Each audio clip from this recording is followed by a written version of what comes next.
Welcome back. It is common to make goals for the new year, but it's not as common to stick to them. According to Forbes, just 8% of people actually achieve their New Year's resolutions. We are joined right now by our good friend and mental health counselor, Lynn Shine. She brought in her fitness expert, Shannon Connors, to talk about New Year, New You. We're about a week away now from New Year's Eve, so we can start to talk about New Year's resolutions. Oh, absolutely. Absolutely. It's a perfect time. And getting in shape, losing weight is always the most common in America. Do you find that, Shannon, as a fitness expert? I do. And that's the number one thing people will come and say is that it's time, this is their year, they want to lose weight, get in shape, get healthy. And Lynn, you probably hear that from clients as well, right? It's one of the top goals is taking care of themselves and losing weight. Yes. So let's start and talk about it from a mental perspective. How do you counsel someone who that's their main goal? I have a tough time with New Year's resolutions because people set themselves up and then they feel like they've failed within the first few weeks and then they don't continue. If they don't see results right away. Exactly. So I like to take a look at resolutions in the sense of just overall goals of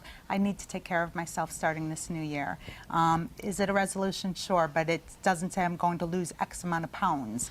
It says I'm going to take care of myself. So going to a gym, working with someone is a great way to do that. And as someone in the fitness field, how important do you find the mental state of someone that you're working with to achieve a goal? It's huge, and I think that's where when people come in and they seek my services or any trainer services, part of that battle is a mental battle, and that they are, like Lynn said, you don't want to set a number. I want to lose 20 pounds. It's more about making a better version of yourself every single day.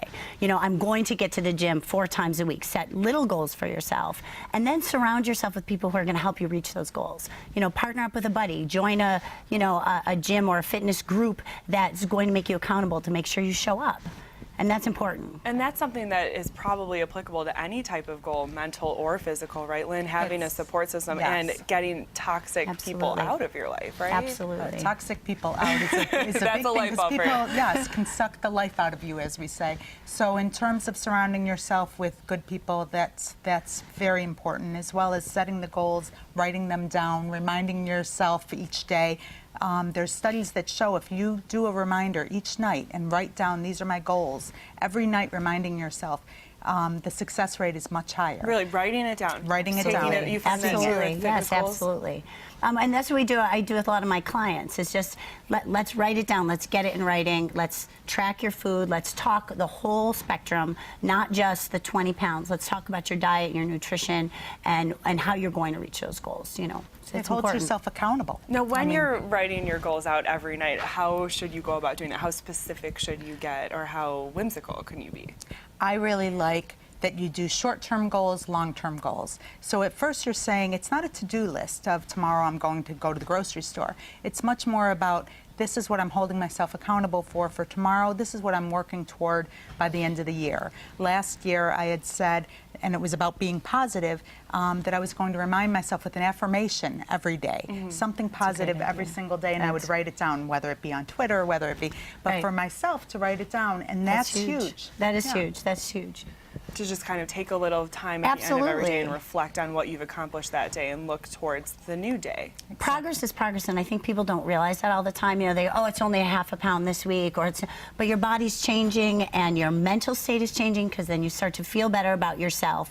So it's little goals, but you have to look at all those minor baby steps as big deals in your life. It's huge. Now, what about mentally preparing yourself to walk into a gym? Maybe you haven't been to the gym this whole year, and you're going to join the gym and go back for 2015 to get in shape. That can be mentally daunting. It's daunting. My best advice is to find a trainer or somebody in that who can get you off the treadmill and away from that little area. You know, you walk into the gym and you kind of gravitate to that one side where you feel comfortable. And I think especially as we get older, women in particular need to realize that muscle burns fat faster than cardio alone. So not to say the treadmill's a bad thing. Any kind of cardio in time you're getting your heart to go is wonderful. However, building that muscle and finding somebody in the gym who can help you utilize the tools around you, show you how to work the machines, show you some moves with the dumbbells, taking a group class where you're actually learning, and the educational side of it. Because the more knowledge you have, the more power you have to change your body. All right, write down your goals for 2015, whether they be fitness, health related, or anything else. Thank you so much, Shannon, Thank for you. coming in Thanks today. for having me. Lynn, always great to see you. Thank you. Happy Great to holidays see to you. each Thank of you. you, and Happy best of luck holidays. to everyone with their 2015 goals. Happy New Year. You too. Happy New Year. Toss back out to Emily now. It's time for our next .com check of the morning. How's it going, Em? Good, Lauren.